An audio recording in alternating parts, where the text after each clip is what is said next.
सुख बिल्कुल नहीं आया।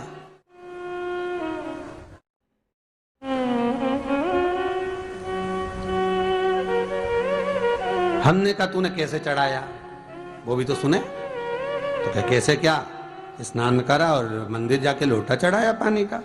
अच्छा, अब मैंने कहा तू चुप रहे। उसके पति, यहीं की इसी ऑफिस की बात है, भवानी मंडी से, उसके पति से पूछा, हाँ जी वर्मा जी सही बताओ पत्नी लोटा कैसे चढ़ाई।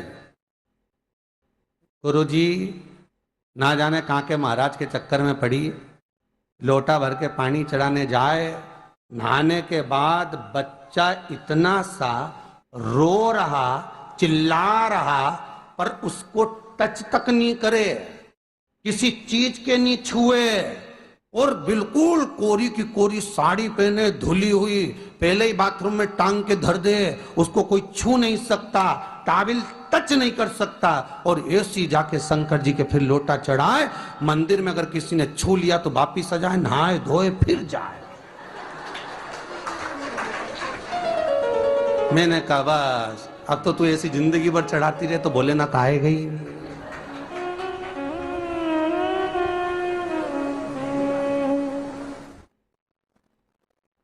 सत्य बोलो रे मिलेगा। कई लोगों ने पूछा शंकर को रिझाने के लिए कौन से कलर के कपड़े पहने कि शिव राजी हो जाए। शंकर को पाने के लिए कपड़ा बदलने की जरूरत नहीं होती, शंकर को पाने के लिए कलेजा बदलने की जरूरत होती है, शंकर मिल जाता है। कपड़े से शिव कभी नहीं मिला साहब। आप कौन से कलर के कपड़े पहन रहे हो ये शिव प्राप्त नहीं करोगे हो। सफेद पहन लिए, लाल पहन लिए, केसर के पहन लिया, उससे शंकर नहीं मिल रहा हो। बहुत सारी रुद्राक्ष की माला धारण कर ली, हाथ में भी खूब सारा रुद्राक्ष पहन लिया, यहां पर भी पहन लिया, कान में भी रुद्राक्ष धारण कर लिया, जटा पे भी रुद्राक्ष लगा लिया, उससे शिव नहीं मिलने वाला हो।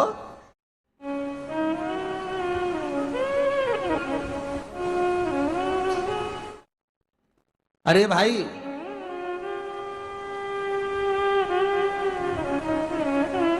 किसके पास में जा रहे हो आप जल चढ़ाने के लिए? जम के बोलिए जरा। शंकर जी के पास। शंकर जी कौन है?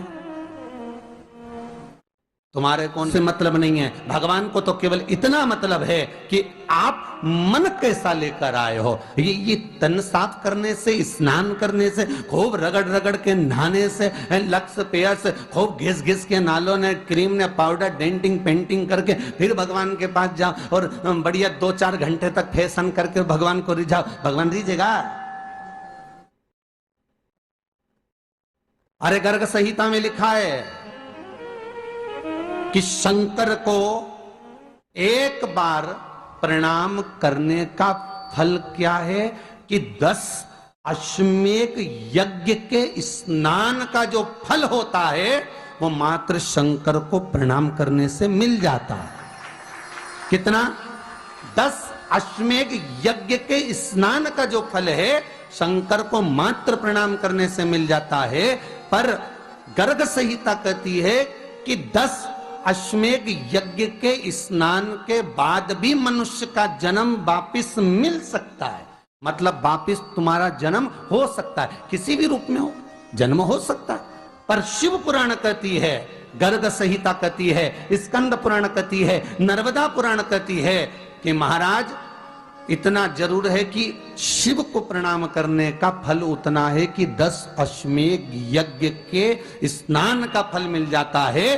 पर गर्ग संहिता कहती है कि शंकर के चरणों में अगर प्रणाम कर लिया तो ये पक्का है कि अश्वमेध यज्ञ का फल भले कट जाए पर शंकर के प्रणाम का फल नहीं कटता, उसका वापिस जन्म नहीं होता और वो शिव का हो जाता, वो शंकर का हो गया।